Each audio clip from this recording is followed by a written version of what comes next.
Welcome back, Wolfpack Brawlers here. We have more Fan Fridays, this time with Franco, and this team breakdown looks pretty crazy. That we have like the most standard doubles team for the opponent. Kangaskhan, Terrakion, Rotom, and even an Aegislash versus a Trick Room setup that could go pretty crazy. Like with the Abomasnow, as I mentioned, you need Trick Room to make the most out of an Abomasnow. That could come through pretty well. Also, Marowak, it really just needs speed, that it has a monstrous amount of attack with the thick club. So it can do a lot of really good things, but we're going to see how this battle ends up playing out.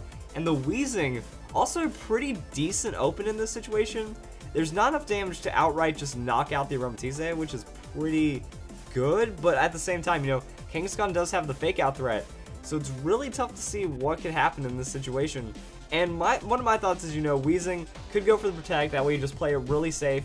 You know, try to get that prediction out there, and then Aromatisse going to go for protect. So a very safe first turn with the outright damage threat that is going on right there.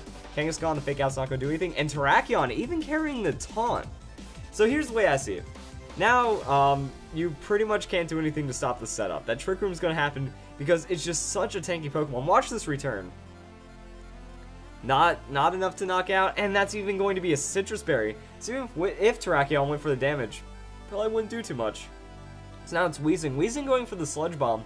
Interesting, because if I was Weezing, I'd want to Will-O-Wisp Kangaskhan, but Terrakion did its job right there by feinting that Trick Room threat, or not Trick Room, Taunt threat. It goes, alright, you don't want to use Will-O-Wisp on my Kangaskhan because I might taunt you this turn, but instead Terrakion playing it safe just in case there's a little extra damage trading. And now we get the Protect right there, but Trick Room is in effect. So Weezing's pretty much free to do what it wants, decides to go for another Sludge Bomb on the Kangaskhan, going to try to get the damage in there.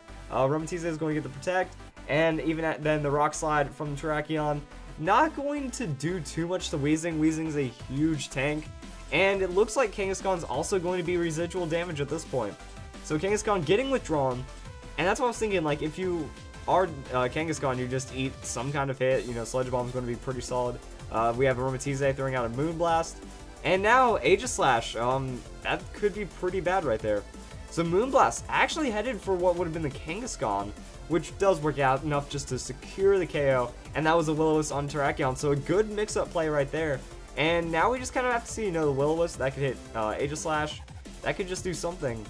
But Aegislash showing that it wants to go offensive. It's going to try to use that Trick Room to its advantage, but it doesn't get it. And the Will-O-Wisp is going to land onto Terrakion in this case, which means Terrakion finally gets its taunt off, but that's why we have Aromatisse. One of the best Trick Room Pokemon because of that Aroma Veil. Can't be taunted. The only thing that stops it is really Fake Out. So honestly, if you bring like a Quick Guard, it's going to get that Trick Room 99% of the time, which is why it's such a reliable Pokemon. And then the Burn plus the Moonblast, just too much damage. Now we see Flash Cannon finally lands onto Aromatisse, going to be enough damage with the Aegislash's super effective, crazy damage Flash Cannon. But then Weezing retaliates with the Flamethrower, so a super effective hit onto Blade form. Not going to be enough to finish it off, but that's still a scary amount of damage. And there's the weakness policy. Alright, this battle is getting pretty intense, so the Twisted Dimensions do return to normal at pretty much the worst time, but Kangaskhan, that's like maybe 2 or 3 turns in poison. So if you can stall it out, that could work out pretty well. Abomasnow, actually no, the Ice. Hail on Kangaskhan is actually going to make sure that Pokemon goes down quick, so Weezing going to get the Protect. Abomasnow doesn't want to be eating any of those Flash Cannons, so he's going to Protect as well. He's kind of stalling out the Kangaskhan and getting away from that Fake Out. So Aegislash gets the free stance change, going to have that work out really good in its favor.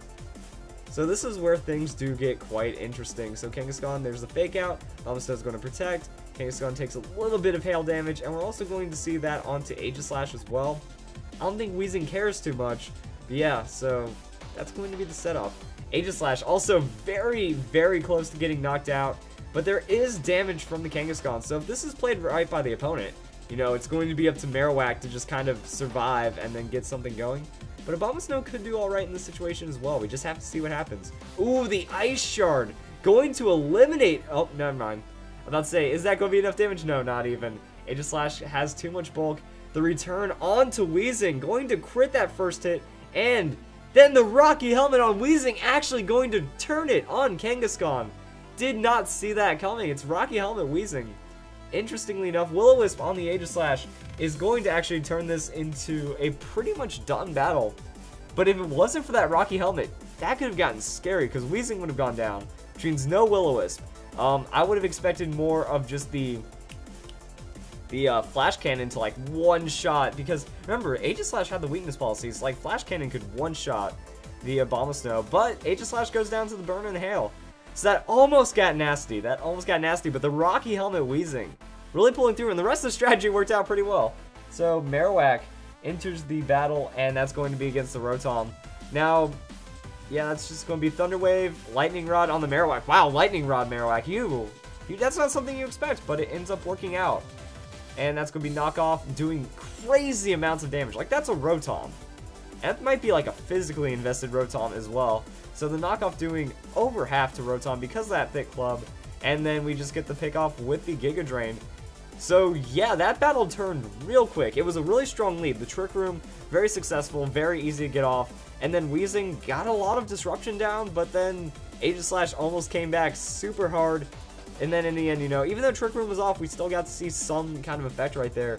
But that Rocky Helmet, I would say, saved the day. Because then the Will-O-Wisp wouldn't have happened, Aegislash would have still been a threat on the field, Abomasnow could have gone down, and it just shows like the small little things that could win you a battle. And I think it's still pretty cool. Like, I enjoy seeing the Aromatisse. It has that Trick Room, and it combos really well with the rest of the team. So I think it was just a well-played battle against one of the strongest teams you could imagine for VGC. So that's pretty crazy to see, and I hope you guys enjoyed this video, and I hope you guys get ready for some more Fan Fridays. I hope you've enjoyed these two battles so far.